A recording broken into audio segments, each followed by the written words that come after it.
Good morning dear student. आज हम इस वीडियो में फिर से देखने वाले हैं हमारी कार्बी का जो लेसन चल रहा था कार्बी जनजाति के बारे में, उसका लगभग यहाँ तक हमने कंप्लीट कर लिया था। सामसिंग हांसे के बारे में थोड़ा सा जानकारी हमने इसके सेकंड भाग में लिया था। अभी इसको देख लेते हैं, पूरा इसे आज कंप्लीट कर देंगे, ठीक है। और ये हमारा आज का लास्ट पार्ट होगा इस चैप्टर का।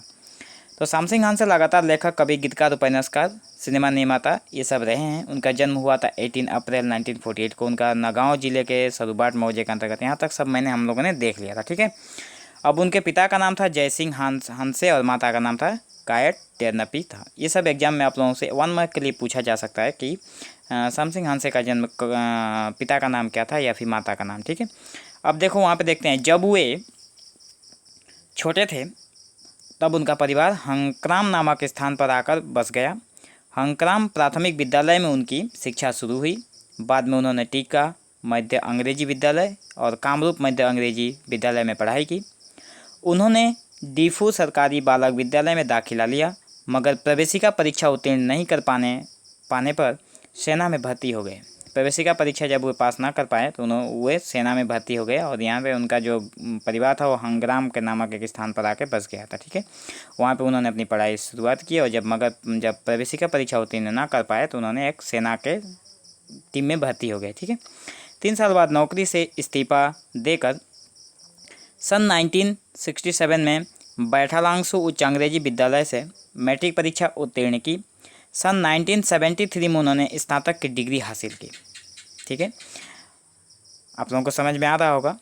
उन्होंने 1973 में उन्होंने डिग्री, जो स्नातक की डिग्री होती है, जैसे कि जिसे हम लोग बीए, बीकॉम, बीएससी बोलते हैं, उन्होंने वो हासिल किया। भाषा साहित्य के विकास के लिए उन्होंने कार्बी और असमिया भाषा में कई पुस्तकों की रचना की। उनके प्रमुख पुस्तक हैं, इनके जो प्रमुख पुस्तक हैं उसका नाम है ताई हाइमू, कार्बी प्रणय गीत, शाबिन आलून, मतलब इसे कार्बी रामायण कहा जाता है, ठीक है। कुमलिन रोमीर एमुठी, कार्बी कविता को अनुदित, और शेर हंगजेंग।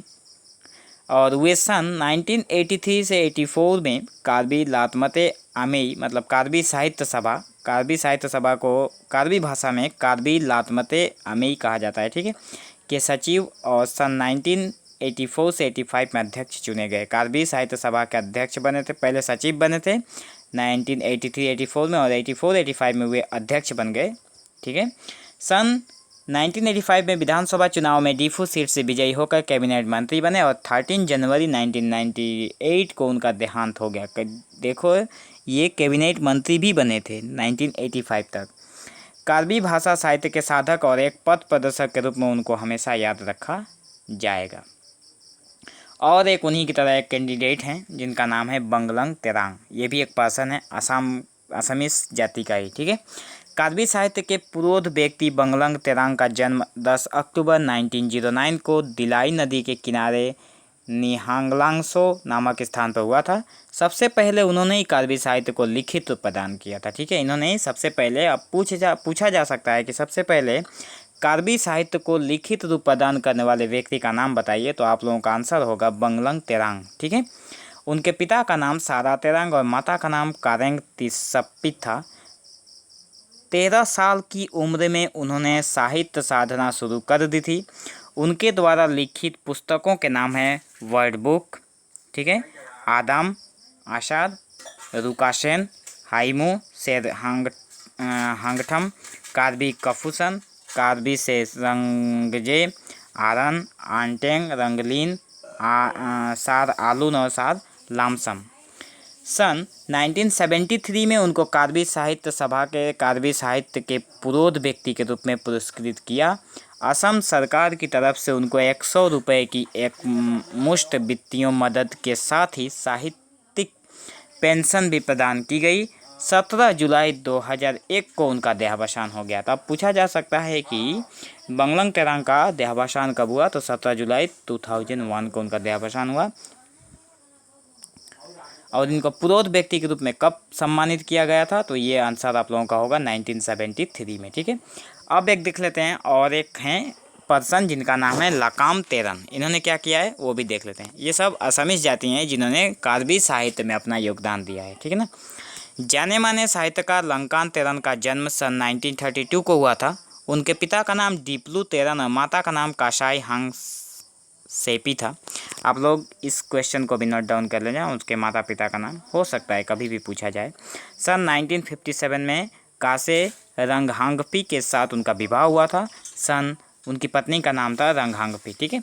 लंकान तेरन का पत्नी का नाम था रंगहांगपी, जिनके साथ उनका विवाह हुआ था। सन 1964 में उनको मिकिर पहाड़ जिला परिषद का जनसंपर्क अधिकारी बनाया गया। उनको कार्बी आदरबार का महासचिव और अध्यक्ष भी चुना गया था। देखो ये भी अध्यक्ष बने थे, ठीक है। वे कार्बी साहित्य सभा के संस्थापक अध्यक्ष थे और 1986 में उनको असम साहित्य सभा के कानपुर अधिवेशन में उपाध्यक्ष बनाया गया था। अब पूछा जाएगा कि कानपुर अधिवेशन में किनको उपाध्यक्ष बनाया गया था असम साहित्य सभा का, तो आंसर होगा आप लोगों का जो आंसर यहाँ पे नाम है लंकाम तेरन, ठीक है। आप लोग इसे याद रखना। उन्होंने 41 पुस्तकों का लेखन, संकलन और अनुवाद किया था। उनकी प्रमुख पुस्तकें हैं रंगकेशंग, तामाहिदी, किताब कीमी, कार्बी लामकुरु, कार्बी जनगोष्ठी, कार्बी लामकुरु लानसेंग, कार्बी भाषा परिचय और कार्बी लामतासाम आदि, ठीक है। तो उनकी जो प्रमुख पुस्तकें हैं ये सब पुस्तक का नाम है, ठीक है। आप लोग इसे एक बार ये अगर याद ना हो तो आप लोग 10 बार पढ़ना, 20 बार पढ़ना, लेकिन आप लोगों को इसे मतलब जब आप इसे रिपीट करोगे बार बार तो आप लोगों को ये ऑटोमेटिक माइंड में सेटिंग हो जाएगा ये सब नाम, ठीक है। पहली बार जब आप लोग पढ़ोगे तो ये सब नए लगेंगे, लेकिन दूसरी बार में थोड़ा जान पहचान वाले, थर्ड में थोड़ा जान पहचान वाला है, उसके बाद आप लोगों के माइंड में ये सेटिंग होना स्टार्ट हो जाएगा, ठीक है। तो आप लोग इसे रिवाइज जरूर करके पढ़ना, ठीक है। और आशा करता हूँ आप लोगों को ये पूरी चैप्टर समझ में आया होगा, ठीक है। तो और नीचे जो क्वेश्चन आंसर है वो मैं नेक्स्ट वीडियो में प्रोवाइड कर दूंगा। और अगर आप लोगों को ये चैप्टर कहीं पे भी समझने में कोई प्रॉब्लम हो, कोई भी दिक्कत हो, तो आप लोग बेझिझक मुझसे पूछना, ठीक है। कमेंट करके मैं उसका आंसर आप लोगों को बता दूंगा। तो आज की वीडियो को यहीं पे रोकते हैं और ये चैप्टर अब हम नेक्स्ट वीडियो में देखेंगे, एक न्यू चैप्टर को, जो कि आप लोगों के एग्जाम के लिए इंपॉर्टेंट हो सकता है, ठीक है।